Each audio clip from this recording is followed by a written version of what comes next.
Salut, je m'appelle Fanny Ruet et vous écoutez Les gens qui doutent. Il y a des gens, ils pensent qu'il y a une hiérarchisation des races et tu peux pas les aider. Tu peux discuter un peu avec, par A plus B, tu lui prouves que c'est des conneries, mais il pourra pas changer d'avis, quoi. Et c'est pour ça que je te dis, des fois, il y a des gens, ils sont cons. Moi, c'est ma mère, elle me dit, le plus dur, c'est d'accepter les cons. Elle dit, le djihad, c'est de tolérer les cons sans jamais leur mettre de gifles.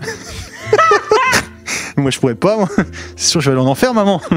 Je suis obligé de l'insulter, lui. C'est dur, hein. C'est dur de tolérer la connerie. Dans ce nouvel épisode, je reçois Mourad Winter. Alors Mourad, il a fait du stand-up, mais il est avant tout auteur. Il a écrit des farces pour pas mal d'autres humoristes. Moi, je l'ai découvert sur Instagram, où il poste des blagues absolument atroces, mais évidemment hilarantes. Et puis il y a quelques mois, en fait, il a annoncé qu'il allait sortir un roman. Et pendant vraiment plusieurs semaines, j'ai cru que c'était une blague qui allait très très loin, mais non. Il a bien sorti son premier livre, L'amour c'est surcoté, chez Robert Laffont, et c'est le bouquin le plus drôle que j'ai jamais lu, honnêtement. J'ai dû m'arrêter souvent dans la lecture tellement le débit de vannes était fou. L'histoire, elle est toute bête, c'est un gars qui rencontre une fille et qui se dit « Ok, j'ai 30 jours pour coucher avec ». C'est un peu beauf. Souvent, vraiment souvent, mais c'est hilarant et il y a évidemment des moments plus tendres. C'est super et d'ailleurs, ce sera bientôt adapté en film chez Iconoclast. Et donc j'avais très envie de discuter de tout ça avec Mourad. Donc on s'est posés tous les deux chez Olympia Productions et on a parlé de plein de trucs, de pourquoi il a arrêté de monter sur scène, de rire de tout et donc de potentiellement passer pour un énorme connard, du fait qu'il critique plein de choses auxquelles il participe quand même. Par exemple, il se moque souvent des émissions de télé pas ouf, mais il a bossé pour Touche pas à mon poste et il l'assume totalement. On est revenu sur un truc qu'on déteste tous les deux en stand-up. On a parlé du fait qu'il est très drôle mais pour très peu de gens, de son talent en mensonge parce que des fois il finit par croire lui-même à ses mythos, d'à quel point c'est dur de supporter les cons. Et puis on a aussi parlé de chiens qui ont un compte Instagram et de pommes de terre nazies. J'espère que tout ça vous plaira. Hop. Y a pas de retour? Test, c'est où? Ouais, dédicace, planète rap. Oh, le gars insupportable. Désolé, c'est le matin, j'ai besoin de me réveiller, du coup, faut que je fasse le golemon. De toute façon, je m'attendais pas quand j'ai dit à Émilie et tout, demain j'ai Mourad, elle m'a dit oh putain, ça va être autre chose qu'avec Guillermo, ça va être drôle. Pourquoi Guillermo, c'était Barban? Non, c'était pas du tout Barban, mais c'est la dette quoi. C'est les gens qui doutent. Oui. Oui, voilà, c'est ça. Là, c'est la dette. Ah oui, à ce point. Genre, il m'a dit depuis l'épisode d'hier, et depuis, il a reçu vraiment des dizaines de messages de gens qui lui disent mec, ça va aller, est-ce que. Ça me fait rire, moi, la dépression, tout ça, ça me fait rire. Ok, bah tu vas redire ça dans le micro. Ouais, non, ça me fait rire parce que je pense. Non, mais vas-y. Je pense avoir été en dépression, mais je sais pas. Parce que j'ai une carapace tellement épaisse que je sais plus ce qui est dépression, je sais plus ce que je ressens, est-ce que j'ai peur, je sais plus. Mais bref, c'est la vie. C'est à cause de mon père quand il m'a touché la bite. En fait, il m'a touché la bite et là, à partir de là, tout a changé dans ma vie.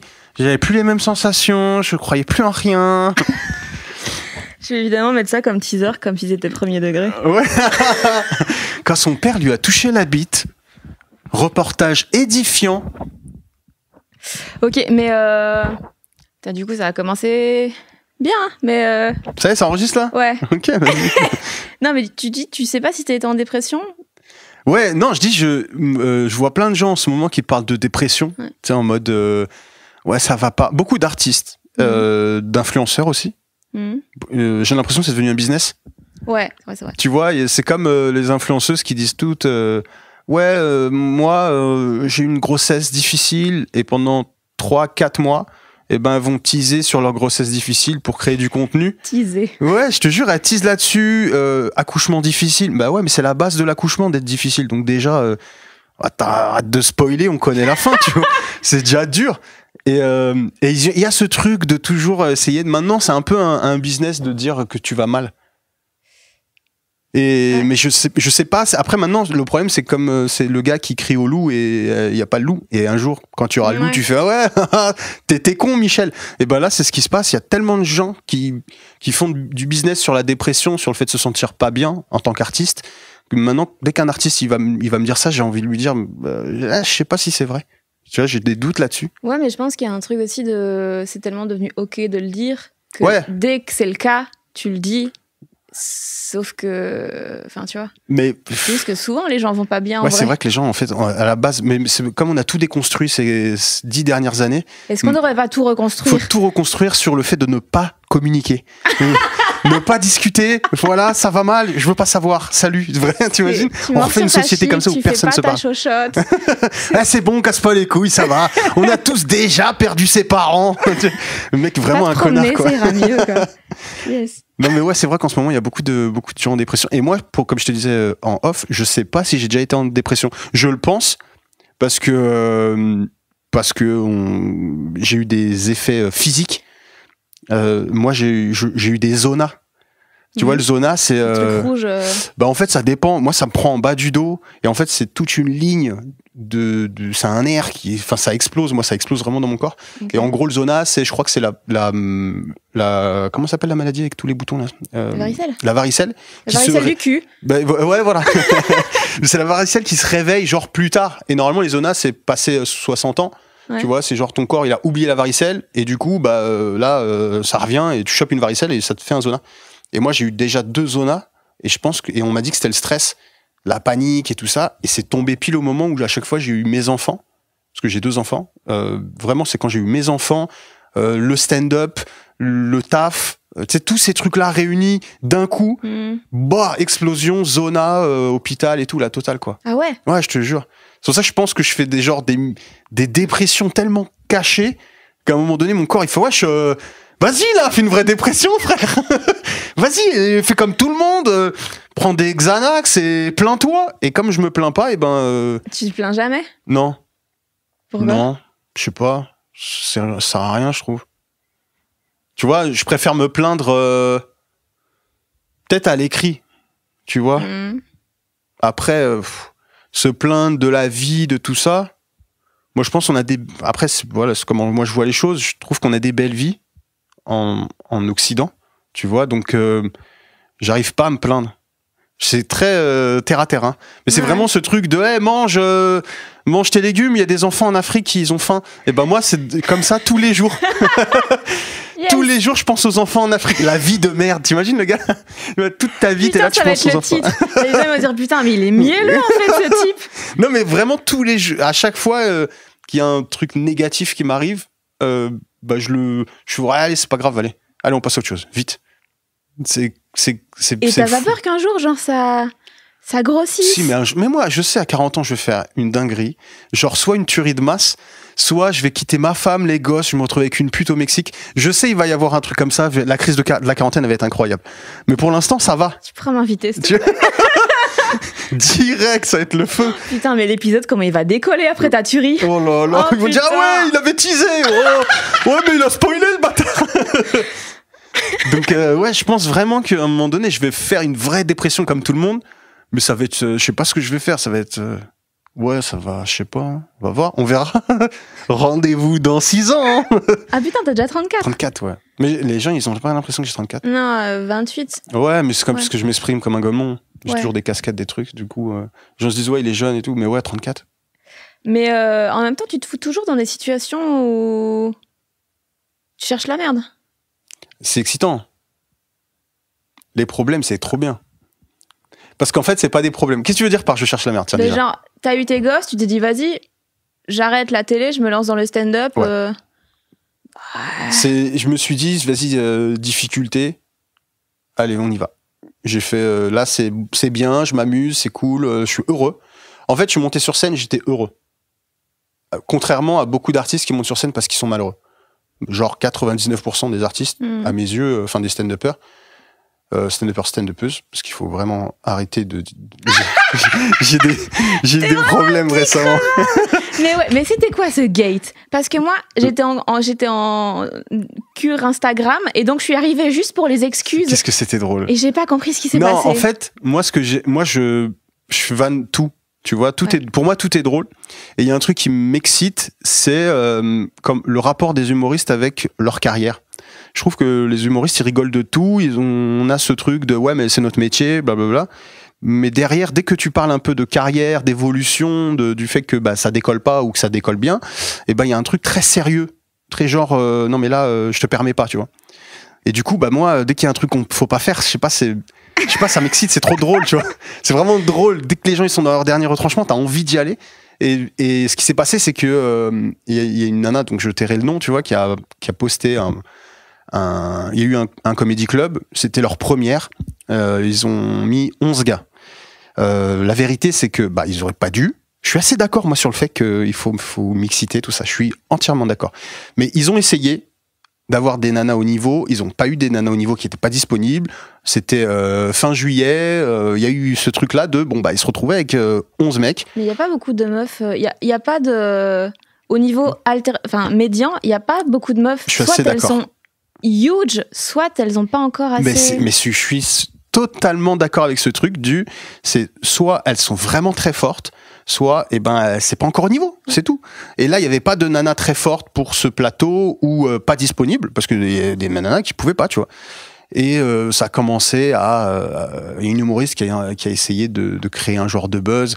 Ouais, mais regardez, vous avez pas honte, et qui mentionne les 11 mecs. Genre, vous avez pas honte, les gars? Les gars, ils ont rien fait, c'est pas de leur faute, ils viennent jouer sur un plateau. Et du coup, moi, voilà, ça m'a énervé parce que je supporte pas déjà la délation où tu vas donner des noms d'humoristes, et puis en plus, sois fort. Tu vois, si t'es pas forte, étouffe ta gueule, pour moi, c'est pas... Et c'est toujours comme ça. Moi, j'ai toujours remarqué dans tous les domaines, c'est toujours les nulos qui ouvrent leur gueule. Non, mais tu vois, c'est toujours les gens qui sont pas au niveau, qui ouvrent leur gueule. Et moi, le premier. Moi, quand j'ai commencé le stand-up, c'était pas ouf. Enfin, vas-y, le premier mois, c'était bien. Et après, tu connais le stand-up, tu commences, t'es content. Ouais. Et après, il y a Tu stagnes. pendant un an, moi, c'était... J'ai pas encore fait l'Olympia, ça fait déjà 3 mois. Oh là là. Au début, t'as un ego surdimensionné pour le premier mois, les premières scènes où tu dis, ça va être facile, en fait. Et en fait, après, tu commences à te poser des questions. Et c'est là que tu commences vraiment, à force de te poser des questions, tu deviens nul. Et moi, le premier, au début, j'étais là en mode, ouais, pourquoi je joue pas sur les plateaux de 20h? Je m'embrouillais avec le patron du Paname et tout. Et en fait, non, j'étais pas bon. J'avais pas le niveau, c'est tout. Et c'est toujours comme ça. C'est toujours les gens qui sont pas au niveau qui se plaignent le plus, qui vont ouvrir leur gueule, qui vont gna gna gna gna. Alors que pour moi, enfin, je veux dire, là, il y a des posters quand même. On est dans un bureau, il y a des posters, il y a Marina Rollman, il y a Mel Habedia, il y a Florence Foresti. Mais moi, j'ai jamais entendu ces nanas-là dire, ouais, pourquoi je joue pas sur tel plateau? Parce qu'en fait, elles sont fortes. Point barre. Quand t'es fort, on t'appelle. Et je suis pas sûr que ça soit... Là, le débat, c'était un peu genre du misogynisme professionnel. Moi, je suis pas sûr que ça soit ça. Par contre, là, il y a un débat parallèle, et je le trouve vraiment important, c'est comment le public accepte les vannes des meufs. Ça, c'est autre chose. Et ça, je trouve que c'est super inquiétant de voir une blague de cul sortie de la bouche d'une nana ou d'un mec commence à accepter par le public. Un mec, quand il va la faire, on va dire ouais, c'est drôle, un peu beauf, ça va. Quand c'est une nana, la moitié du public va être un peu gêné en mode c'est vulgose. Ça, c'est intéressant. Moi, ça m'intéresse vraiment, et je pense qu'il est là, le truc, c'est d'éduquer, entre guillemets, le public à accepter des vannes qu'elles viennent de la bouche d'une nana ou d'un mec. Moi, ça, je trouve que c'est intéressant, et il est là le vrai problème. Mais en fait, là, j'ai l'impression que un des soucis aussi, c'est que y a pas, on est un peu dans un gap de génération où il n'y avait pas assez de modèles féminins, et du coup, là, la prochaine génération, dans 5 ans, j'ai l'impression qu'il y aura full meufs qui seront hyper douées et tout. Mais là, les modèles, ils n'étaient pas encore là, donc... Oui, mais en même temps, t'as quand même eu... on a des rockstars en France. Enfin, Muriel Robin, Anne Roumanoff, Florence Foresti, Michel Larocque. En stand-up... Mais en stand-up, c'est relativement nouveau. Ça a 15 ans, le stand-up en France. Ça a été amené par le Jamel Comedy Club.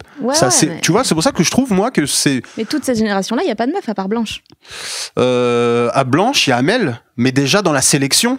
De base, il y avait que Blanche et Amel, tu vois. Donc, il me semble. Ça se trouve, on oublie Nana, ça se fait pas. Je sais, mais moi, j'ai pas suivi. Moi, j'ai complètement. Ça se trouve. Alors, je suis désolé si j'oublie quelqu'un, mais je pense pas. Mais sur cette première génération-là, aujourd'hui, elles sont là, tu vois. Elles étaient au niveau, elles sont toujours au niveau, et je veux voir au-dessus de la mêlée. Enfin, Blanche, clairement, elle est au-dessus de la mêlée, quoi. Elle est. Tu vois. Même plus du stand-up, quoi. Et ça a rien à voir avec le fait qu'elle a un vagin ou pas. Elle est forte. Donc moi, je pense ça. Je suis persuadé, et quand j'ai vu sur les réseaux que ça commençait à parler sur ça, je dis non, je suis pas d'accord avec ça. Et donc, qu'est-ce que t'as fait? C'est ça. Est-ce que là, du coup, j'ai fait une vidéo où j'ai critiqué cette personne, enfin, où j'ai dit t'es nul, point barre. Putain, je sais. Vraiment un fils de pute. Mais quand je suis dans ma voiture, je suis une merde. Vraiment, je suis humainement mauvais. Quand je suis dans ma voiture, je suis une autre personne. Et j'étais là, je faisais une vidéo, et après, quand je regardais la vidéo, je suis oh putain, qu'est-ce que j'ai envoyé, le connard. Et du coup, derrière, j'ai appris, mais en fait, je savais qu'il y avait un genre de groupe WhatsApp où toutes les meufs du stand-up étaient un peu répertoriées, on va dire, et ça s'envoyait des plans de plateaux, des trucs comme ça, que je trouve, moi, j'ai aucun problème avec ça. Mais ça a commencé, parce que moi, j'ai mes taupes.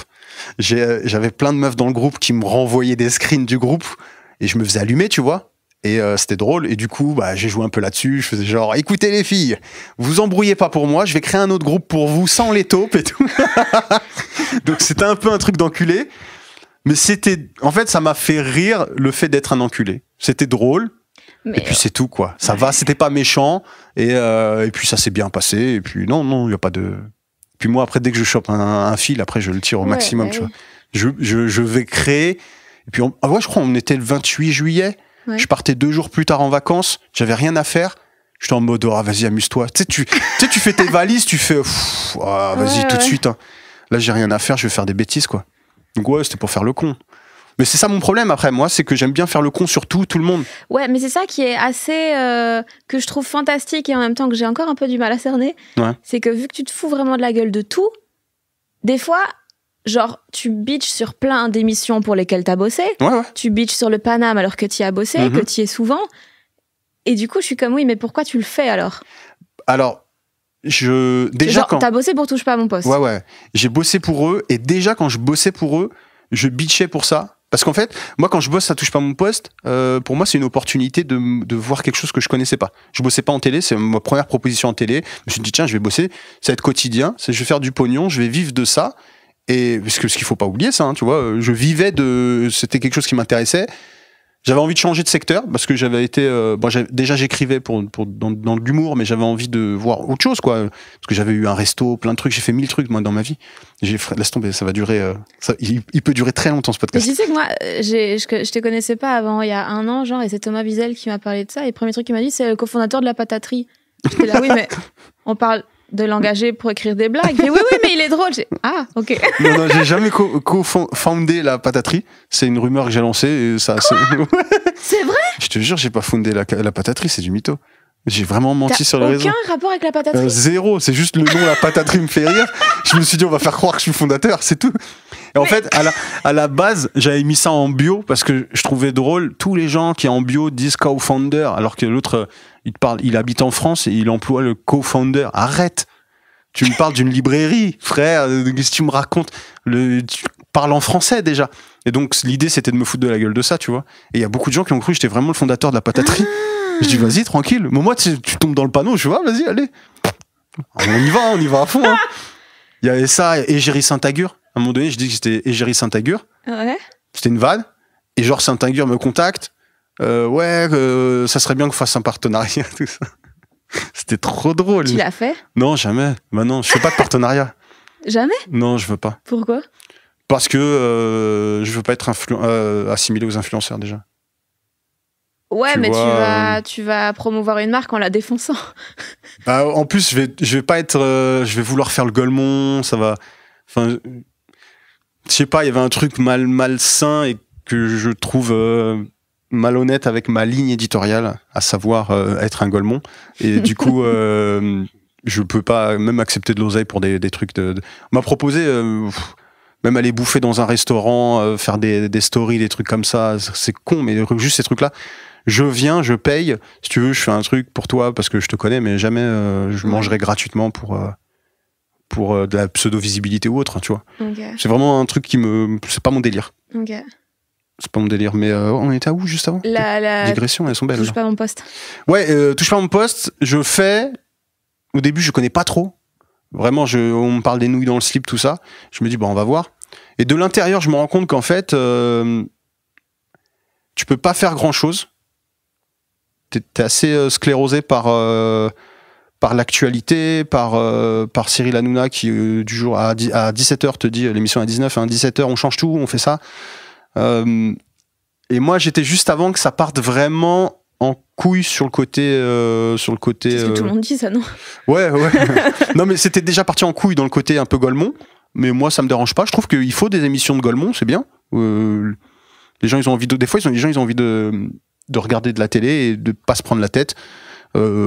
Chacun est comme il est. Hein. Moi, je fais pas ça, mais je veux dire, il y en a, ils font ça. Bah, chacun est comme il est. Mais quand moi je suis arrivé, il y avait vraiment un esprit bon enfant. Et après, ça a commencé à partir dans ce que c'est maintenant, quoi. Tu vois, maintenant, t'as professeur Raoult, un dealer et un philosophe sur le même plateau. Et tu te fais, mais de quoi vont-ils parler, tiens? Donc, c'est assez fascinant. Et ouais, donc j'étais de l'intérieur. Et puis, première saison, ouais, ça va, content. Et puis ensuite, j'ai commencé à bosser sur des chroniques. Sur les chroniqueurs, les trucs comme ça. Ok. Là, c'était plus intéressant parce que t'arrives vraiment avec une chronique qui a rien à voir avec l'émission. Tu vois, c'est vraiment une chronique dans l'émission. Donc, t'es une émission dans l'émission. J'ai bossé avec Combal. Et puis après, fini, quoi. Après, je me suis barré et j'ai fait ma vie. Hein. Mais ça te plaisait ce que t'écrivais? Ou c'était les trucs où tu mets toutes les choses que tu garderais pas pour toi? En fait, moi, j'étais beaucoup sur l'image. Ouais. Prendre des images pas drôles, les rendre drôles. Prendre une émission, je sais pas, dérocher Koh-Lanta, trouver des trucs drôles, trouver des moments. Tu vois, ça m'intéressait parce qu'il y avait une recherche de la vanne dans quelque chose d'assez sérieux. Et ça, c'est quelque chose que je kiffe. Parce que, et tu le vois avec le rappel des tweets, par exemple, sur Insta, j'aime bien prendre une info qui peut être très très glauque et trouver une vanne dedans. Pour moi, c'est ça le métier d'auteur. C'est pas simplement faire de la vanne dans quelque chose de déjà drôle.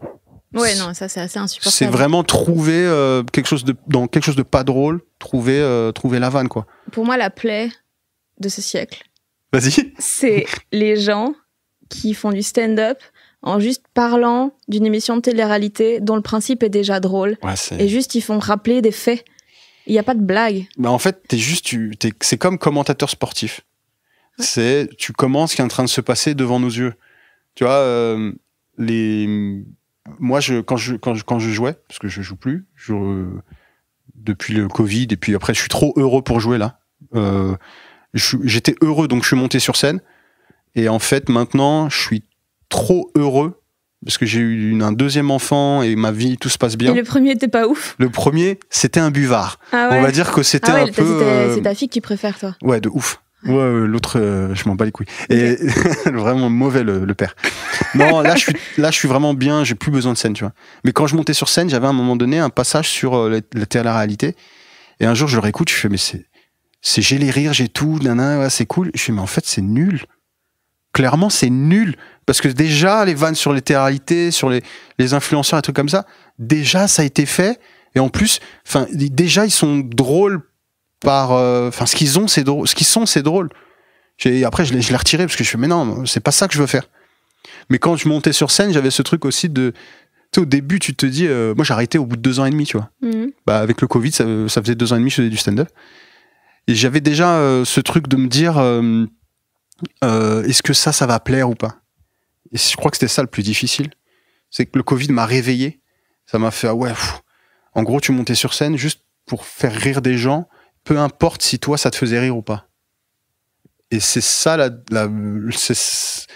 c'est pour ça que j'ai vraiment du mal. Je suis remonté un petit peu après le Covid et tout, mais j'ai vraiment du mal parce que si quelque chose me fait pas rire, c'est mort, je vais pas le jouer. Même si ça peut faire rire le monde entier, ça me fait pas rire. Et t'écrivais pas des trucs qui, toi, te faisaient rire? Mais ça passait pas. Tu vois? Évidemment. Les trucs, en fait, nous on est dedans depuis trop longtemps. Tu vois, j'ai 34 ans, j'ai commencé à écrire des vannes, j'avais 15-16 ans. Ça veut dire, c'est comme tu vois le magicien qui, sans m'auto-sucer, hein, tu vois le magicien qui connaît ses tours, il voit un autre magicien qui fait un tour, tu vois, mais c'est pété ça. Bah, en fait, moi je suis arrivé à ce truc de, des vannes qui font rire, des vannes commerciales, qui vont faire rire vraiment des zéniths, et ben moi ça me fait plus rire. Parce que je la connais, je sais comment, la structure, je vois comment il l'amène. La vanne, je l'ai vu venir il y a 3 secondes. Donc, ça m'a un peu niqué, ça me nique vraiment sur l'humour et sur le fait de monter sur scène. Voilà. C'est bien comme analyse. Non, mais tu vois ce que je veux dire? Je sais, ça fait combien de temps, toi, t'es dedans? Ça fait 3 ans, dont le Covid. Donc, Il y Ouais, a donc t'as vu, putain, ils ont niqué ce truc de Covid. Ouais, ouais. Et avant, t'écrivais? Non, j'avais jamais fait ça de ma vie. Ah d'accord, ok, donc t'as commencé à écrire quand t'es monté sur scène? Ouais. Putain, c'est ouf. Ouais, ouais. Mais. Putain, faut être accroché pour ça. Franchement, je respecte moi ça. Bah, j'avais beaucoup de temps libre. Ouais, moi je Et respecte. pas beaucoup d'ego. Non, et après, des fois, faut avoir beaucoup d'ego. Ça dépend des gens. Moi, quand je suis monté sur scène, j'avais beaucoup d'ego. Parce que je me suis dit, je vais tout niquer. Tu vois? Donc, je suis arrivé, premier mois, vraiment très bien. Puis après, au fur et à mesure, c'était la descente aux enfers. Et là, tu perds ton ego. Là, ça te remet, tu fais OK. Waouh, je me suis vraiment chauffé. Et en fait, ça va pas être ça. Et puis, il y a ce truc de je veux pas lâcher l'affaire. Mais non. C'est comme tout, faut apprendre. Et moi, mon fils m'a grave aidé là-dessus. Parce que je le voyais apprendre à faire des choses en même temps que moi, j'apprenais à monter sur scène. Donc, je le voyais apprendre à manger, tomber, se lever, Et je me suis dit, bah ouais, mais c'est l'histoire de la vie, en fait. Faut apprendre les choses. Et donc, j'ai continué. Et ouais, au bout de 1 an et demi, 2 ans, là, ça commence à bien marcher. Mhm. Et puis après, Covid, quoi. Mais t'as écrit ton spectacle en 3 semaines, c'est ça? Ouais, je suis parti à Montréal. Et j'ai tout niqué pendant 3 semaines. J'ai fait que gratter. J'ai tout restructuré, tout bien taffé. Et ouais, je l'ai écrit assez rapidement. Et donc tu l'as joué finalement pas tellement? Je l'ai joué, je crois, 1 fois ou 2. Ah ouais? Ouais, mais juste avant le Covid. Et ça marque. Mais franchement, je l'ai filmé. Je le regardais il y a pas longtemps. Je me suis dit, mais putain, c'était bien. Vraiment, j'étais bon et tout. Mais j'ai plus l'envie. Je suis passé à autre chose là. Et t'es pas frustré d'avoir écrit tout? Bah non, tu t'en fous parce que t'écris de ouf. J'arrête pas. Ouais. J'écris vite. J'ai une chance, moi, c'est que j'écris vite. Du coup, je peux passer une après-midi à écrire des trucs et après me dire, bah, poubelle. Donc ça me dérange pas. Et limite, des fois, ça m'aide d'écrire beaucoup parce que ça m'ouvre sur d'autres voies parce que je digresse beaucoup. Donc je retrouve toujours une vanne derrière une vanne. Il y a toujours une vanne qui se cache derrière une vanne. Toujours. Il y a toujours une grande femme derrière un grand homme. Et ben c'est pareil. Derrière chaque vanne, il y a une plus grande vanne. C'est vraiment des poupées russes. Les vannes, c'est des poupées russes. Il y a toujours une vanne plus pointilleuse, plus... Et moi, j'avais ce problème aussi sur la scène, c'est que j'aime beaucoup les vannes les vannes de niche. Parce que, je sais pas, moi, quelqu'un il va me faire une vanne avec Séverine Ferrer, je vais être mort de rire. Séverine Ferrer, c'est une présentatrice télé des années 90 qui présentait Fan 2. Okay. Tu vois, c'est à partir du moment où il y a des rêves vachement pointilleuses, ça m'excite de ouf. Et le problème, c'est que quand t'es sur scène et que tu veux aller dans cette voie-là, bah ça va être compliqué. Mais il y a 2 personnes qui vont rigoler très très fort. Ouais, il y en a 3, 4. Mais voilà, tu vois. Et moi, c'est ce qui s'est passé à un moment donné. Et quand j'ai joué mon spectacle, c'est là où j'ai compris que les plateaux, c'était mort pour moi. C'est compliqué. Hein. Ouais, déjà, c'est de l'humour Kleenex. Ouais. C'est-à-dire que les gens, ils te voient, ils t'oublient. Il faut plaire à tout le monde, donc plaire à personne. Quand on ne te connaît pas, on te fait pas confiance. Tu sais, moi, je pars du principe, il y a eu c'est un documentaire que je suis en train d'écrire et de produire. Je vais faire un documentaire sur le 11 septembre de l'humour, à savoir le sketch de Dieudonné. C'est le sketch où il va en télé où il fait son sketch antisémite. Et ben, depuis ce jour-là, je pense que les gens, ils ont arrêté de rigoler spontanément. Depuis, on a peur de rigoler pour n'importe qui. On a peur de se dire, tu sais pas qui monte sur scène. Il y a un mec qui va venir, qui va faire des vannes, tu te dis, est-ce que j'ai le droit de rigoler à telle vanne? Il est premier degré, deuxième degré. Tu vas te faire détruire. Ouais, bah oui. Mais c'est pas grave. Artistiquement, c'est magnifique d'en parler. C'est pas un souci, mais les fans de Dieudonné, ils sont fous. Ah ouais, mais non, mais c'est des hystéries. Tu sais que moi, tous les 6 mois, j'insulte Dieudonné sur Instagram pour perdre une 20aine d'abonnés. Je te jure, je fais ça, je dis au fait, Dieudonné, c'est un antisémite, c'est une merde. Voilà, tous ceux qui me suivent, les nouveaux qui me suivent et qui sont pas au courant et qui pensent que je suis pro Dieudonné ou je sais pas quoi parce que je fais des vannes un peu sur tout le monde, pas du tout. Vous vous trompez carrément. Et je perds une 20aine d'abonnés. Je te jure, c'est mon rituel, quoi. Ok. Ah ouais, parce qu'il y a des gens... Et c'est le fait d'être rebeu, en plus, automatiquement, il y en a, ils se disent, il doit être anti-feu, gentil, je sais pas quoi, parce qu'il y a un truc qui est... Je sais pas, il y a une légende urbaine qui nous a raconté ça, et du coup... Donc il a cofondé la pataterie et il aime pas les juifs. Ah ouais, c'est le gars qui vend des patates nazies. Patates nazies, c'est drôle ça. Putain. Oui. Mais donc, on en était où? Moi, j'arrive pas à suivre. 11 septembre de l'humour, les gens rigolent voilà. pas, les plateaux. Bah, c'est ça. Moi, j'ai eu ce problème avec les plateaux, c'est que des fois, tu sens le public, il sait pas s'il a le droit de rire ou pas, quoi. Et j'avais plus de rire. Des fois, je te jure, au Paname, j'avais plus de rire dans les loges où mes vannes, vraiment, vu que les humoristes me connaissaient, c'était mort de rire. Et sur scène, ça marchait pas de ouf sur des tests et tout ça. Et après, quand je rentrais en loge, ouais, putain, cette vanne, elle est incroyable, nanana. Et je me disais, mais ouais, en fait, faut plus que je fasse de plateau, c'est pas adapté à mon style. Mais voilà, quoi. C'est pour ça que ouais, moi, le plateau, j'arrive pas à... Mais au niveau des refs et tout, moi je trouve ça aussi hilarant, et dans mon spectacle j'en laisse quelques-unes parce que moi ça me fait trop kiffer. Bah ouais. Et les deux personnes qui rigolent, elles rigolent de ouf. Mais dans ton bouquin, il y en a 1 milliard. Déjà, est-ce qu'il y a des gens qui t'ont dit que des fois ils avaient un peu eu du mal à suivre ou pas, même si en soi c'est pas grave parce que tu rates une vanne, il y en a 15 derrière que tu vas comprendre. Mais puis surtout, est-ce que t'avais pas peur que ton bouquin, très vite, genre en 3 ans, il y a des rêves qu'on n'ait plus? Parce que c'est très très... Ouais, c'est vraiment d'actu. Ouais. C'est vraiment d'actu. Non, j'avais pas peur parce que je sais que j'ai la capacité de réécrire un bouquin assez rapidement. Donc je me dis à chaque fois je vais m'adapter à l'époque. Parce que je me dis que dans 10-20 ans, ça sera un bouquin d'une période et qu'il faudra l'accepter. Enfin, c'était comme ça, tu vois. Et sans doute, dans 10-20 ans, quand je relirai ce bouquin, déjà maintenant, quand je le relis, je dis putain, cette vanne, non, j'aurais pas dû faire comme ça et tout. Dans 10 ans, je le relirai, je dirais, mais ça, c'est plus du tout recevable, ce que j'ai dit là. Mais c'est même pas une question de recevable ou pas, parce que ça, il y a vraiment beaucoup de choses qui ne se font pas dans ton bouquin. Mais c'est ça qui est marrant. Mais le fait qu'il y a des références tellement actuelles que dans 3 ans, on ne saura plus qui c'est cette meuf dont là, on a entendu parler. Mais l'avantage, c'est que tu as le temps avec un bouquin. Par exemple, sur scène, t'as pas le temps de vérifier sur Google. Là, t'as vraiment le temps. C'est un bouquin, je trouve. J'ai beaucoup de personnes qui me disent, personnes genre 50, 60 ans, qui me disent magnifique, c'était vraiment, j'ai appris des mots, merci Google et tout ça. La Kishta, je te jure, une correctrice de Lafont, je sais pas quel âge, mais une daronne, quoi, m'a envoyé un message, vraiment un message privé pour me dire, franchement, j'ai vraiment passé un bon moment. J'ai appris plein de mots grâce à Google, merci, voilà.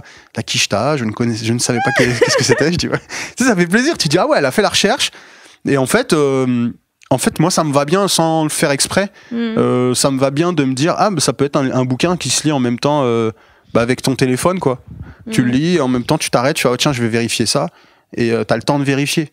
Le problème, c'est que, quand tu regardes un film, une série, ou même tu vas voir un spectacle, t'as pas le temps, quoi. T'as pas le temps. L'attention, elle est là, et c'est pour mettre pause à chaque fois pour regarder un truc, c'est relou. Alors qu'avec un bouquin, tu le fais plus facilement. Et du coup, avec le film, tu vas faire comment?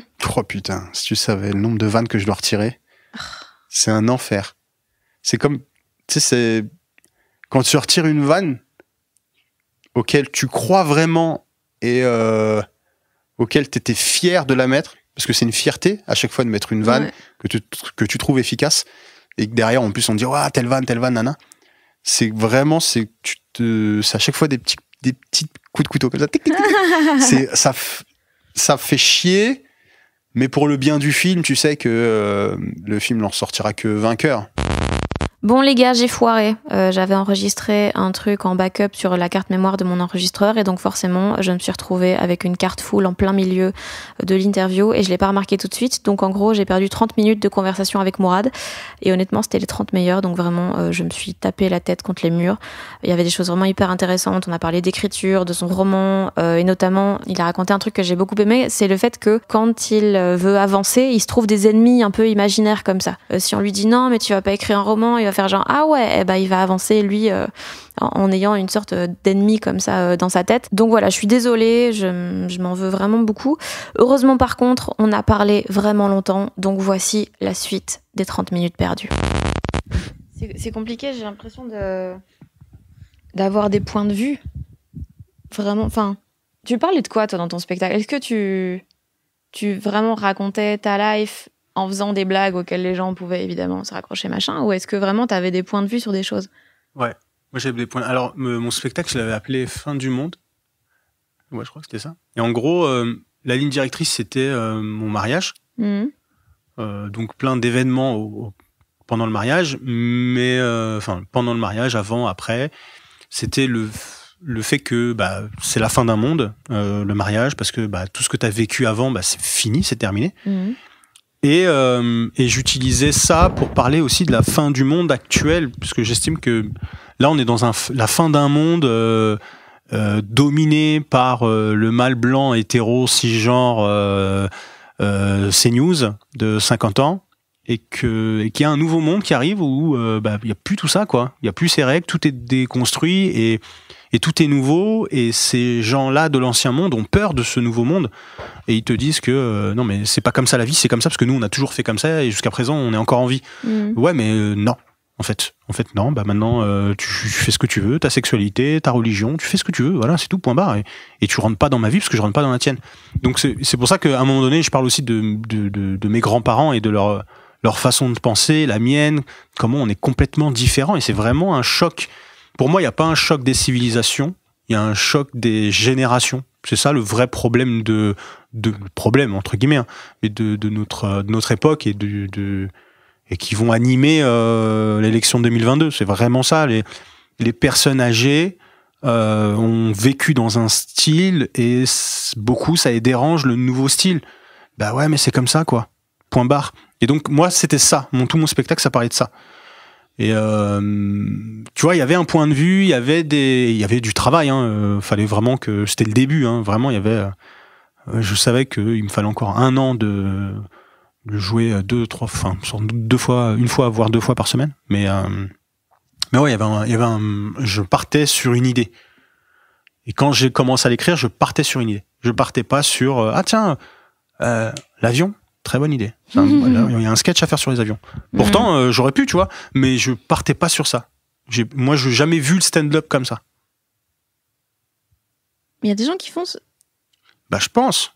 Moi, je connais trop d'humoristes qui ont des passages et qui après ils te disent, ils ont là j'ai un 10 minutes, là j'ai un 10 minutes. Il y a aucun rapport entre les deux. Et ils disent ouais, mais on s'en fout, je vais faire une transition. Mais comme ce 10 minutes marche, et ce 10 minutes marche, et après tu fais, ah ouais, ok, je comprends pourquoi ça fait 7 ans que t'es sur ton spectacle et que ça fait 7 ans, t'as 20 minutes, tu vis avec, tu fais tous les plateaux de Paris, mais t'as pas de spectacle. Parce qu'en fait, tu sais pas où tu vas. Il y en a beaucoup, ils savent pas où ils vont. Des fois, quand je passe au Paname et que je regarde j'ai des discussions avec des humoristes, je me rends compte, il y en a plein, ils savent pas où ils vont, quoi. Et ça fait un moment qu'ils sont là, ils sont dans le milieu, et le spectacle est pas abouti, mais ils vivent de ça, donc... Tu sais, quand t'as travaillé... C'est enregistré, là? Putain, je vais me faire allumer. Non, mais quand t'as travaillé...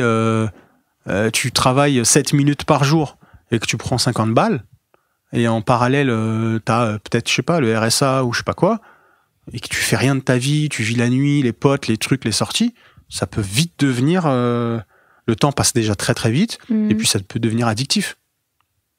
Toi, t'as eu des phases comme ça? Tu pouvais pas, t'avais ton gosse. Non, donc, moi, vu que j'avais des obligations, je pouvais pas, jamais pu, mais et puis même, ça y est, moi j'ai fait le tour, j'ai tellement sorti quand j'étais plus jeune et tout, c'est tombé.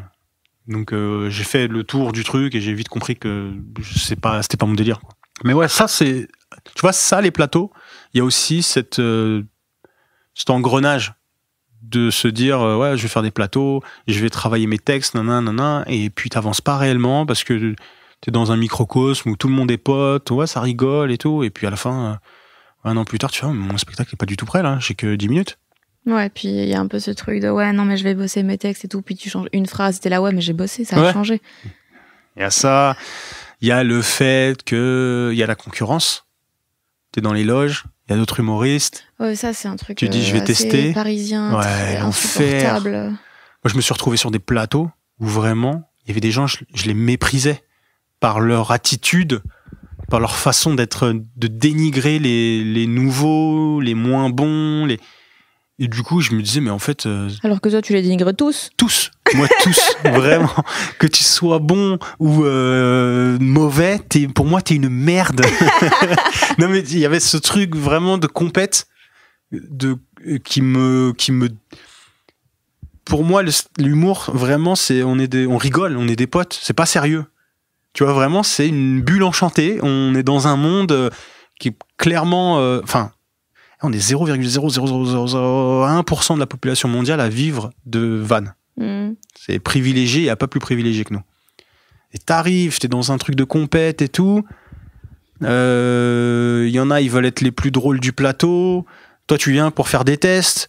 Ouais, mais tout le monde fait du sûr. Tu vois, ouais, mais non, mais moi, je voulais faire un peu de test. Pour moi, le plateau, c'est pour tester. Et puis après, tu fais, bon, bah, vu que toute la salle rigole, t'as ton ego qui fait, ouais, mais moi, j'ai envie que toute la salle rigole. S'ils rigolent pas, bah, c'est que je suis le plus nul. J'ai pas envie d'être le plus nul du plateau. Je veux pas que les gens, ils sortent et disent, ah ouais, tu l'as vu, lui, là? Ah, c'était nul. Bah ouais, mais il testait quelque chose et tout. Et donc, moi, ce truc-là, des plateaux, ça m'a beaucoup dérangé. J'ai fait abstraction pendant longtemps. Et puis, vers la fin, il y a des plateaux que je préférais refuser, quoi. Parce qu'il y a des gens que j'aimais pas sur le plateau. Je te jure, vraiment, je te jure. Et qui maintenant, des gens, moi, il y a des humoristes qui ont parlé sur moi et tout ça. Ouais, c'est pas ouf ce qu'il fait. Et maintenant, mais laisse tomber. C'est même pas, ils viennent me voir. Ils vont voir d'autres personnes pour dire, ah, Mourad, c'est un génie. Et tu fais, putain, mais non, pas toi, s'il te plaît. Tu veux que je donne les noms? Je les donnerai en privé. Non. Non, c'est un délire. C'est le monde de l'humour parisien, parce que c'est parisien. Parce qu'ailleurs, il n'y a aucun problème. Tout le monde m'a. Enfin, quand je suis parti à Montréal, j'ai vraiment kiffé. Tout le monde était Montréal, super c'est cool. Mais j'ai des potes qui jouent à Nantes, Lyon, il n'y a pas tout ça. Mais à Paris, il y a un truc. Il y a un truc de compète et qui est malsain avec ça. Sérieux, hein, Pourtant, j'aime bien la compète, tu vois. Mais dans l'humour, où vraiment on est une bulle, où pour moi c'était limite une bande de potes et on fait un métier qui est hyper cool. Là, pour moi, il y a pas de, pour moi, on n'a pas à se comparer les uns des autres. Ça c'est, et puis on fait un métier de fils de pute. Hein. Tu montes sur scène, tu dois faire rire des gens. Les gens, en plus, tu regardes toujours la personne qui rigole. Tu sais, il y a un truc, c'est violent, c'est super violent. Faut être baisé pour monter sur scène. Faut vraiment être fucked up. Hein. On s'en rend pas compte, mais. Ouais. Mais du coup, pour toi, écrire le bouquin, c'était plus. C'était comparable, le type de choses que tu as ressenti, ou c'était tellement plus posé d'être chez toi, de pouvoir retravailler les choses 1000 fois? Bah, je préférais vraiment écrire le bouquin que monter sur scène. Moi, je me suis rendu compte que je voulais pas faire ça de ma vie, monter sur scène indéfiniment. Enfin. Quand j'ai Kamali qui m'a fait faire des zéniths, des premières parties, et ça s'était plus ou moins bien passé, les premières pas trop, après oui, mais même quand j'avais les rires et tout, en fait il y avait un côté industriel, tu vois, il y a un truc qui déjà je me suis dit, ouais, en fait c'est trop bien les salles de 50 places, franchement c'est le feu, alors que les salles de 3000 personnes, 4000 personnes, tu les vois pas, tu prends des vagues de rire dans la gueule, le premier rire, tu fais ouf, le son il est fort. Hein. Donc c'est vraiment un autre métier, complètement un autre métier, et j'ai pas ressenti ce truc que tous les humoristes ont, à savoir l'amour du public. Moi j'ai besoin, c'est une nécessité pour moi de monter sur scène. Ça je l'ai pas du tout ressenti. Pour moi c'était pas une nécessité, c'est là que j'ai compris que je ferais pas ça. Je ferais pas que ça, tu vois. Ça m'intéresse de remonter sur scène. Je pense que je remonterais pour le délire, pour tester des nouveaux sketchs comme ça, pour voir. Mais vraiment faire ça de ma vie, je peux pas. Mais déjà répéter la même chose pendant un an, ça va casser les couilles, non? Ouais, je peux pas. Ça me rend ouf. C'est pour ça que je te dis que le texte, je le modifiais tout le temps. Et que même si je joue à 20h et que à partir du moment où je me réveille le matin, eh ben je vais penser à 1000 trucs parce que rejouer, ça va me saouler de rejouer le même passage. C'est une mécanique et tout, mais t'es obligé quoi, parce que t'as pas tout le monde dans ta salle au même moment, donc il faut absolument réitérer la performance quoi. Et du coup, quand tu joues avec Malik, qui a quand même un public très large, Ouais. tu devais faire des vannes assez qui te faisaient pas rire de ouf en fait. Bah, le public. Alors, ce qui est intéressant, c'est que le public de Malik, il y a un peu de tout. Malik, il te ramène des plus jeunes, des darons, il y a un peu de tout. Et comme c'était des salles de 3-4 000, t'avais tes rires. Tu savais que. Même s'il y a 20% qui rigolent, ça fait beaucoup de bruit. Ah ouais, ça fait quand même beaucoup de bruit. Et bon, c'était difficile parce que tes premières parties. Et les premières parties, c'est toujours laisse tomber. Ingrat, ouais. Non, mais t'arrives sur scène, il y a quelqu'un qui crie « Il est où Malik ?» Tu vois, c'était déjà bonjour, déjà. C'était un vrai délire. Mais quand tu fais un passage sur... Par exemple, j'avais un passage sur le fait d'être marié, quoi, où c'était un 10 minutes là-dessus. Tu sais que tu vas parler un peu à tout le monde. Toi, ça te parle parce que c'est quelque chose que t'as vécu et où t'as un angle un peu différent. Et donc, non, t'es content. Tu fais ton truc, t'es content, mais tu sais que tu ne pourras jamais, moi je savais très bien que je pourrais jamais monter faire des zéniths avec des vannes que j'aime vraiment, tu vois, parce que ça plaît à 10% de la population, j'en suis conscient. Tu vois, moi, plein de gens me disent ouais, comment ça se fait, mais quoi, t'as 8000 abonnés sur Insta? Mais j'aurai jamais 400 000, c'est sûr, parce que mon univers, mon humour, mais il y a peu de personnes. Moi, je suis très très drôle pour très très peu de gens. Et j'en suis conscient. Et ça me dérange pas du tout, tu vois. Je le vis assez... Moi, je suis content de ça. C'est même pas assez drôle pour un swipe up. Déjà, t'imagines le chien de Nawel Madani, il a 11 000 et moi j'ai 8 000. Mais non. Ah putain, j'avais oublié ça. Mais non. C'est comment Tupac? Tupac Madani, putain de... J'ai envie de le tuer. Je crois que je vais l'exécuter. C'est lui que je vais exécuter en premier d'abord. Son chien, après le chien de Kian. Tous les chiens de stars qui ont un compte, ils me rendent ouf. Dans ton bouquin, c'est genre Mourad, c'est genre toi à 20 ans. Ouais. Et du coup, en fait, c'est c'est pas moi à 20 ans. Enfin, c'est ce que j'aurais pu, comment je pensais à 20 ans. Il y a beaucoup de comment je pensais à 20 ans. Et du coup, si dans 10 ans, tu réécris sur le Mourad là qui en a 34, ouais. Tu souligneras quoi comme truc de fils de chien? Une bonne question, putain. Pour l'instant, je sais pas encore. Moi, il me faut beaucoup de temps pour déceler qui je suis. Là, je suis dans une période où je vois qui j'étais il y a 5-6 ans.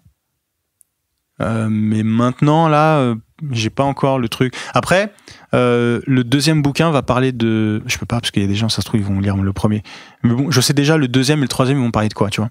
Donc, je sais où je vais aller et je sais que le personnage... Comment pensera le personnage?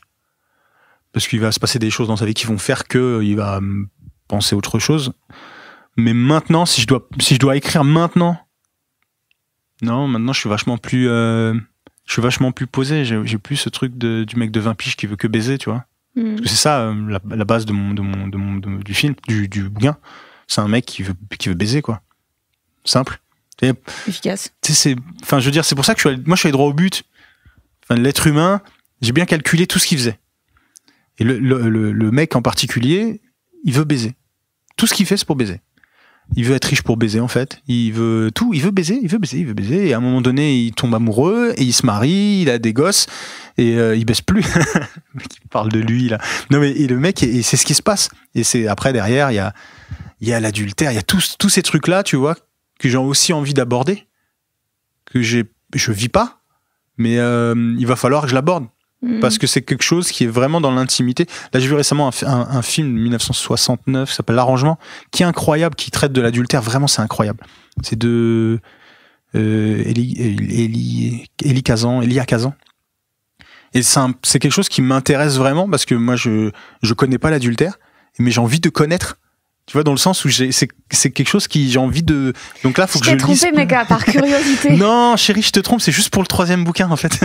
C'est quelque chose que j'ai envie de traiter parce que j'ai envie de rentrer dans la tête d'un mec qui trompe sa meuf et qui... Enfin, tous les stratagèmes, tout ça, ça m'intéresse. Mais oui, c'est potentiel comique infini. Bah oui. C'est pour ça que absolument tous les films français parlent de ça. Parce que en fait, c'est la lâcheté qui est drôle. La lâcheté d'un être humain qui va te faire miroiter quelque chose et en fait, il pense...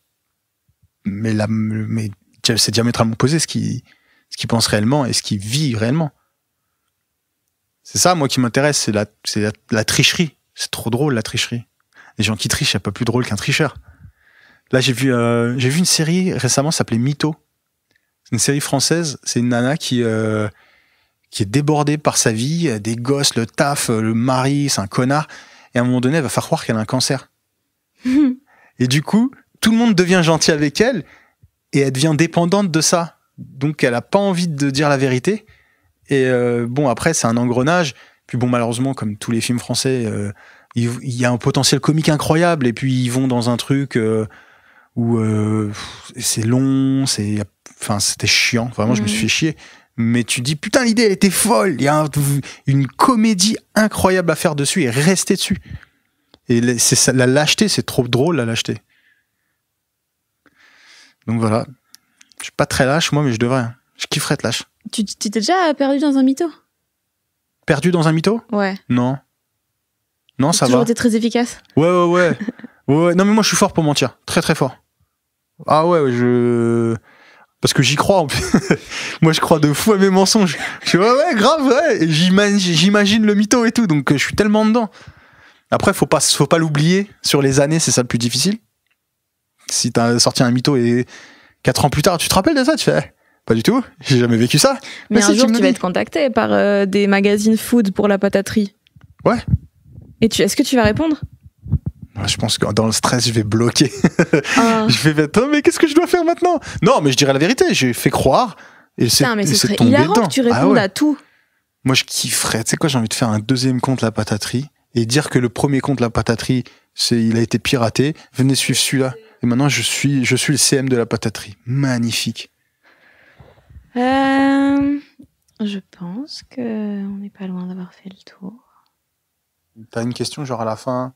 Ça, c'est la question qu'on pose à tous les invités. Non. Mais en général, j'essaie de terminer avec un truc genre un peu, tu vois, un peu mystérieux, un peu truc, machin. Puis là, en général, je la crame toujours avant la fin. Parce que je suis une merde et que j'ai pas de patience. Moi, un truc pour lequel je rigole vraiment à toutes tes blagues, même les plus horribles, c'est que je sais que l'intention est OK. Quand t'as bossé pour des émissions, genre Touche pas à mon poste, alors que tu sais que l'intention est pas toujours OK, comment tu... Moi, j'ai beaucoup cru que l'intention était OK. Ah ouais? Ouais. Et je pense vraiment que les humains sont cool et tout. Tu vois, moi, je suis persuadé que ça au début. Pour moi, tout le monde est gentil. Et puis après, au fur et à mesure, tu vois, mais c'est un enculé, lui. Je pensais pas du tout. Et vraiment, avec TPMP, au début, pour moi, c'était une émission de divertissement et point barre, quoi. Et puis après, au fur et à mesure, et maintenant, c'est vraiment devenu un PMU où chacun vient et raconte sa version des faits.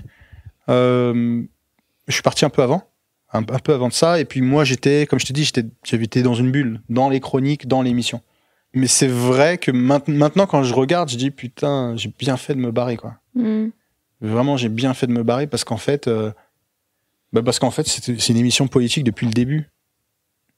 Sous couvert de Darka, en fait, c'est une émission politique. Quand tu vois maintenant ce que c'est devenu, clairement, le groupe Canal, tout ce qui se passe, quoi, c'est incroyable. Du coup, tu dis, ah ouais, mais en fait, c'est un peu le cheval de Troie, quoi. C'est, non, nous, on est cool, et en fait, sous couvert de cool, derrière, il y a des dingueries. Enfin, il y a des débats, tu te dis, mais c'est surtout que moi, je pense que les débats n'ont pas leur place à la télé, parce que la télé, c'est binaire, c'est oui ou non. Moi, ils m'ont contacté pour des trucs, TPMP, franchement, pour être chroniqueur sur des sujets. Je dis, mais moi, je suis pas chroniqueur, moi. Allez prendre des politiciens qui ont vraiment des choses à dire. Moi, je m'estime pas super intelligent, hein. Je suis un humain normal, mais vu que le niveau des êtres humains est en train de baisser, il y en a, ils me font passer pour un mec super intelligent, mais pas du tout. C'est juste que le niveau est devenu catastrophique. Et on m'a beaucoup contacté pour être chroniqueur et donner mon avis sur des trucs, la banlieue, les conneries comme ça, genre parce que t'es rebeu et que t'as écrit un livre, on va te proposer ça, mais c'est des fous. Et moi, j'en veux justement à ces émissions maintenant, parce que non, au début c'était tu te foutais du chocolat sur la gueule, et maintenant Maintenant, t'invites des complotistes, des anti-vax, des racistes, des trucs. Enfin, quand t'invites, à partir du moment où t'invites des gens de génération identitaire, tu leur donnes la parole. Tu vois, après on peut me dire oui, mais derrière l'association elle a été dissoute, tout ça. Ok, d'accord, mais ils vont en refaire une autre. Tu as donné la parole à des gens à une heure de grande écoute. Je sais pas, je crois que c'est dans les années 70, les négationnistes, ils ont été bannis du service public et de la télé et des radios parce qu'en fait c'était dangereux d'inviter ces gens-là. Et moi je suis hyper d'accord avec ça. Enfin, t'es malade, on va pas mettre un mec à la télé qui va dire que la Shoah n'a pas existé. T'es obligé c'est pas une question de corrompre la liberté d'expression, c'est juste que tu fais pas ça. C'est des malades, on les met pas à la télé, quoi. Et des fois, quand je regarde, quand je vois les gens qu'ils invitent, je dis, putain, mais on vit pas sur la même planète. Tout ça pour de l'audience. C'est là le vrai problème. C'est Noël Mamère qui a écrit un bouquin dans les années 80, je crois, ou 90, qui s'appelle La dictature de l'audimat. Et je l'ai pas lu, mais juste le titre, il est incroyable, le titre, parce que c'est clairement ce qui est en train de se passer. Tout est lié à l'audimat, aux annonceurs. Il faut absolument faire de l'audimat pour que les annonceurs payent. Bah, du coup, pour faire de l'audimat, qu'est-ce qui intéresse les gens ? Bah, c'est le sang. Il faut de l'odeur du sang. S'il n'y a pas de sang, on va te mettre un raciste avec un mec d'extrême gauche, on va te mettre une voilée contre Zemmour. Enfin, tu vois où est-ce qu'on en est maintenant ? On dirait limite des pitchs de films, tu sais, de films français. Genre, oui. C'est une voilée et Zemmour qui sont dans son avion. Ouais. Et ils vont devenir super amis, ils vont se rendre compte que, waouh, en fait, on a le même sang, bordel. Tu vois, c'est toujours les mêmes trucs. Ouais. Et moi, je les trouve vraiment responsables du climat ambiant. Tous, vraiment tous. Parce qu'il faut pas donner la parole à une personne qui prône le combat et la haine de l'autre. Tu peux pas lui donner la parole. Moi, j'ai vraiment un gros problème avec ces gens-là. Parce que moi, le racisme, je sais pas ce que c'est le racisme. Tu vois, j'en ai vécu, pas de ouf. Enfin, frontalement, pas de ouf. Peut-être, sans doute, même oui, pour des appartes, pour du taf, tout ça. Mais, qu'est-ce que je te dis, c'est la vie, hein. C'est comme ça, faut se battre pour ça, mais voilà, je l'ai vécu et je vais pas en faire des caisses, quoi.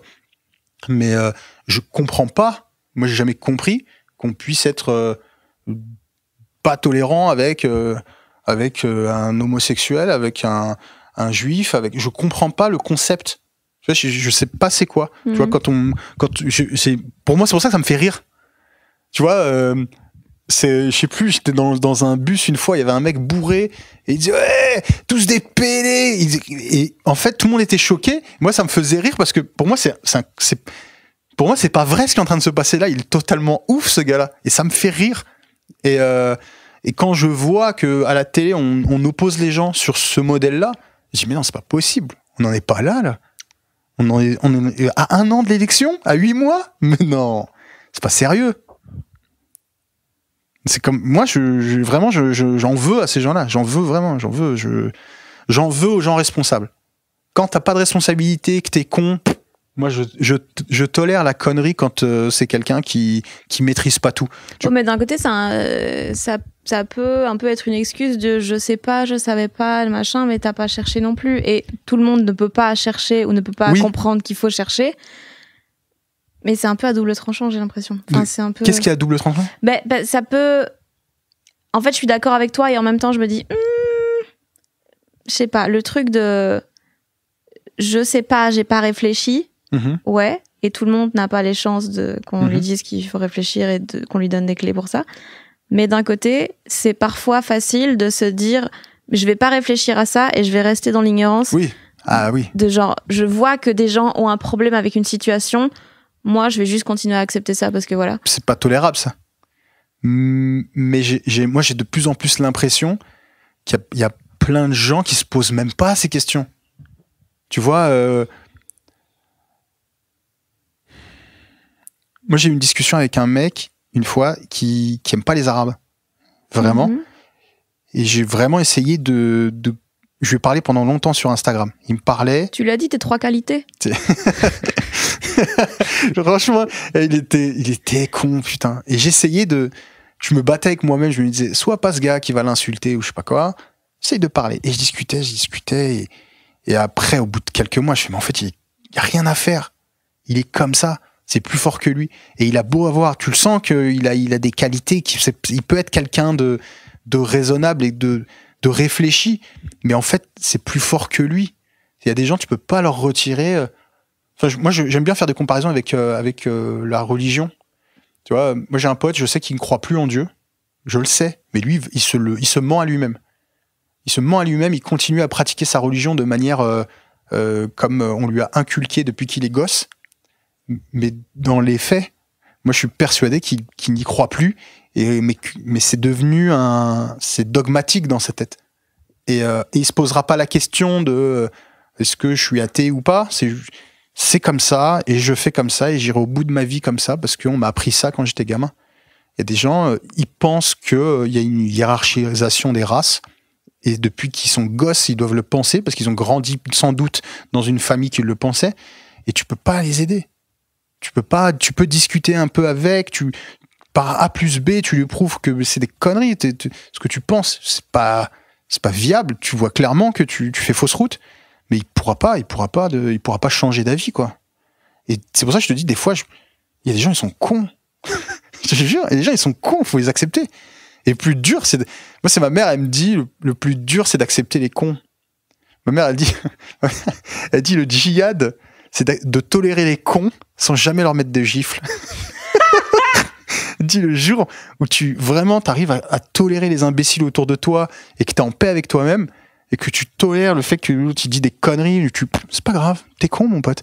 Ben là, c'est vraiment que t'as atteint la pureté et vraiment t'es une bonne personne. Moi, je pourrais pas, moi. C'est sûr, je vais aller en enfer, maman. Je suis obligé de l'insulter, lui. C'est dur, hein. C'est dur de tolérer la connerie. Putain, c'est un vrai thème, ça. C'est une idée de film. Tu l'as vu, Idiocratie ? Ouais. Ah, putain. Quand je l'ai vu, j'étais jaloux. Il y a des œuvres que t'aurais aimé, tu dis, putain, ça, j'aurais voulu l'écrire. Le spectacle de Bill Burr, Paper Tiger, le dernier. Ok. Parce que, putain, qu'il est fort. Et c'est des trucs que j'ai pensé en même temps, enfin, c'est dans l'air du temps, mais comment il te les a amenés, je sais, putain, bien. Il y a Inception. Ah, Inception. Je sais, putain, le rêve. Le rêve, c'est fou. Enfin, tout est fou dans ce film. Même le rêve, juste le rêve en lui-même, je trouve que déjà c'est un délire. Tu t'allonges, tu dors, il se passe des trucs pendant que tu dors, tu te réveilles, ça n'a aucun sens, mais c'était dans ta tête. C'est-à-dire que en fait, tu dormais pas, il se passait quelque chose en même temps que tu dors. La vie ne s'arrête jamais. Même quand tu dors, il se passe des trucs. Donc déjà, moi, le rêve, déjà, c'est un truc qui me fascine. Et il y a quoi d'autre où j'étais jaloux? Mais souvent, hein. Ça m'arrive souvent. J'ai lu Petit Pays de Gaël Faye. J'étais jaloux des émotions. Mais tu trouves pas ce qui manque dans ta vie, justement, c'est un génocide? Pour être vraiment accompli, Ouais. je pense que si j'avais vécu un génocide, j'aurais écrit des dingueries derrière. Des fois, t'as pas l'impression qu'il faut que tu souffres plus pour être plus performante, plus drôle ou même peu importe, hein, pour être vachement artistiquement plus épanoui? Non, parce que d'un côté, si je souffre trop ou plus, je vais juste pas vouloir faire ça. En fait, je vais juste me dire, mais tu sais quoi, je reste au lit. Hein. Donc, je vais pas aller loin. Et puis, c'est quand même encore plus stylé d'arriver à faire des choses bien alors que t'as pas une matière de base qui est fertile de ouf avec ça, tu vois. Ouais. Comme faire des blagues sur un truc qui est déjà drôle, aucun intérêt. Faire des blagues sur un truc qui l'est pas, là, c'est bien. Ouais, c'est ça qui est bandant, en fait. Ouais. Dans notre métier, c'est ça qui est bien. C'est de trouver du drôle dans du pas drôle. Moi, c'est là où... Après... Mais ouais, non, moi, je pense qu'il faut un génocide, un bon petit génocide. Après, ça dépend de l'heure. Non, génocide le matin, flemme. Ah ouais. Non, attends, 14h. Non, mais vraiment, lui, il a vécu quelque chose d'incroyable. Donc forcément, quand j'ai lu le bouquin... Après, le film, j'ai pas du tout accroché, mais le bouquin, il m'a... J'ai pas vu. Le bouquin, il m'a scotché. Il y a quoi d'autre? Ah si, j'ai vu une série qui s'appelle Euphoria. Et le réalisateur, vraiment, j'ai fait quel bâtard. Incroyable. Ouais, les plans, Alors que le scénario, c'est pas que éclaté, hein. Mais c'est là où tu vois Moi, je trouve que artistiquement, c'est quand quelqu'un arrive à faire quelque chose avec très peu d'éléments et il t'en fait une dinguerie. Ouais. Pour moi, c'est ça, un artiste, quelqu'un qui mérite le fait que je vais payer pour sa gueule. Sinon, prendre des trucs, voilà, une histoire incroyable avec des trucs fous. Non, là, c'est pas fou. C'est des lycéens. Bon, il y a une toxico, enfin, qui est un peu en réhab, mais c'est pas gueudin. Tu vois, c'est même, il a sorti un film, c'est Sam Levinson, il a sorti un autre film qui s'appelle Marie et Malcolm sur Netflix. Ils sont dans un appartement, enfin dans une maison, c'est un couple, et pendant 1h40, ils s'embrouillent, ils se prennent la tête, ils s'aiment, ils se détestent. Et pour moi, ça, c'est du génie. Partir de rien, faire une œuvre comme ça, avec tout ce qui implique le fait que ton perso ait des fêlures et des vrais problèmes qui font qu'ils deviennent ce qu'ils deviennent au fil des années. Moi, ça me fascine. Ça, je trouve c'est talentueux, quoi. Et en bouquin, il y avait qui d'autre? Ouais. Faiza Gueye, La discrétion, parce que ça m'a parlé. Comment elle traite des femmes dans la famille musulmane. La maman, tout ça, ça m'a vraiment parlé. J'ai trouvé que c'était et puis je trouve qu'elle écrit vraiment bien. Quoi d'autre? Je sais pas. Hein. Ouais, Inception, c'est mon best de. Je suis vraiment fan de ça. Quoi d'autre comme film? Ouais, non, c'est tout. Après, comme je t'ai dit, je me lasse vite des choses. C'est-à-dire, souvent, je regarde des films. Là, j'ai vu un film récemment. Je suis putain. Ouais, c'est bien, mais les gens, ils en font des caisses. Hein. Tu vois, alors que le film est bien, mais. Est-ce que c'était Drunk?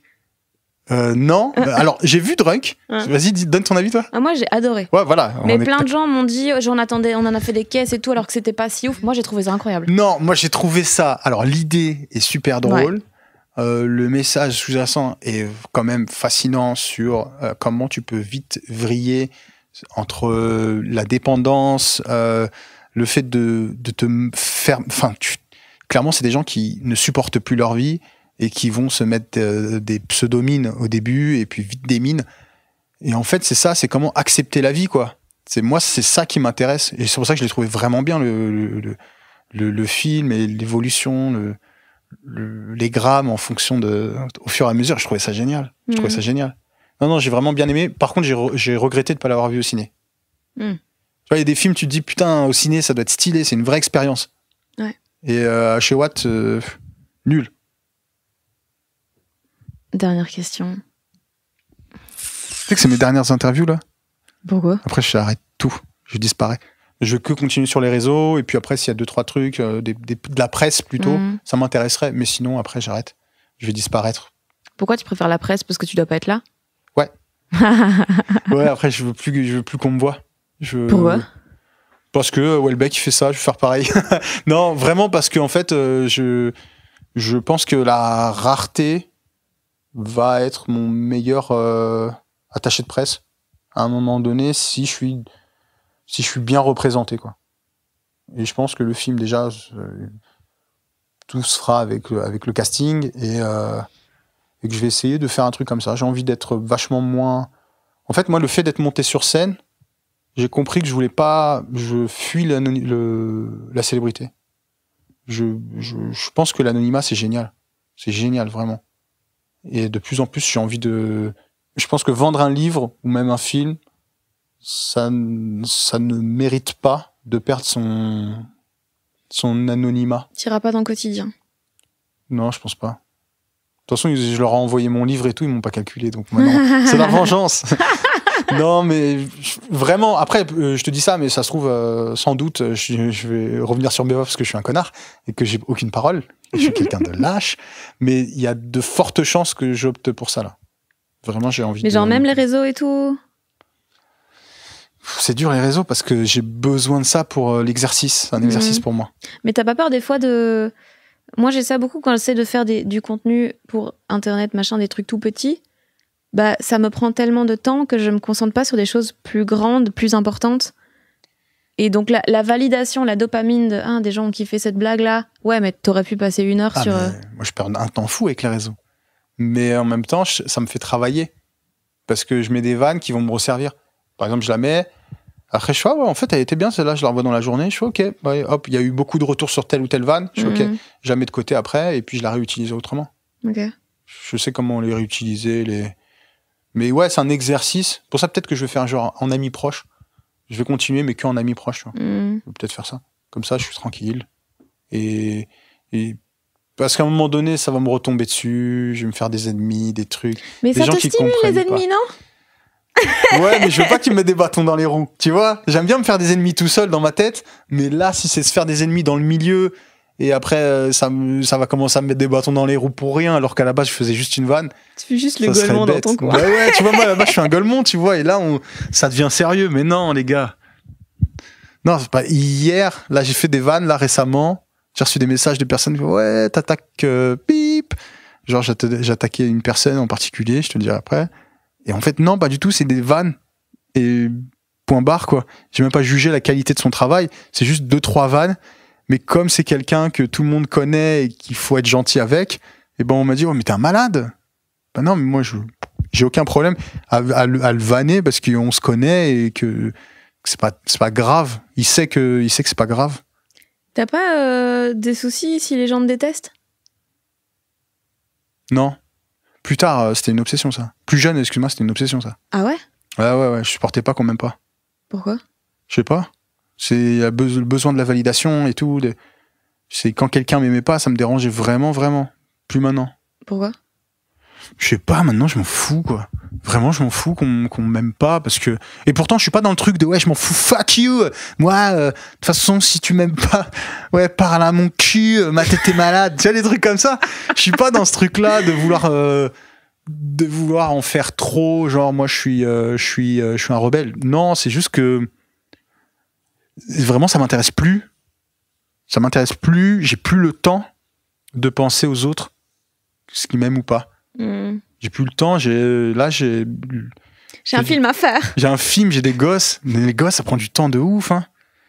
Enfin, je fais un truc qui est dur de malade. C'est former des humains. T'imagines, là, je suis en train de... Moi, genre, le gueulement que je forme 2 humains, là. Donc, honnêtement, tout le reste, que telle ou telle personne m'aime pas... C'est pas je m'en fous, c'est que vraiment ça m'intéresse pas. Ça m'intéresse plus. Mais pendant longtemps, ouais, t'as envie d'être aimé, t'as envie d'en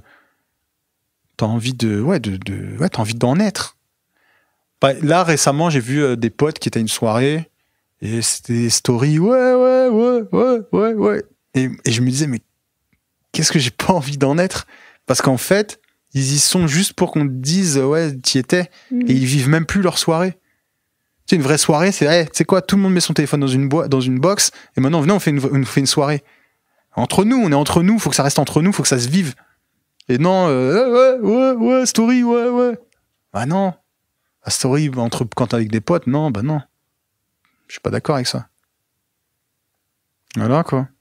Quoi d'autre là?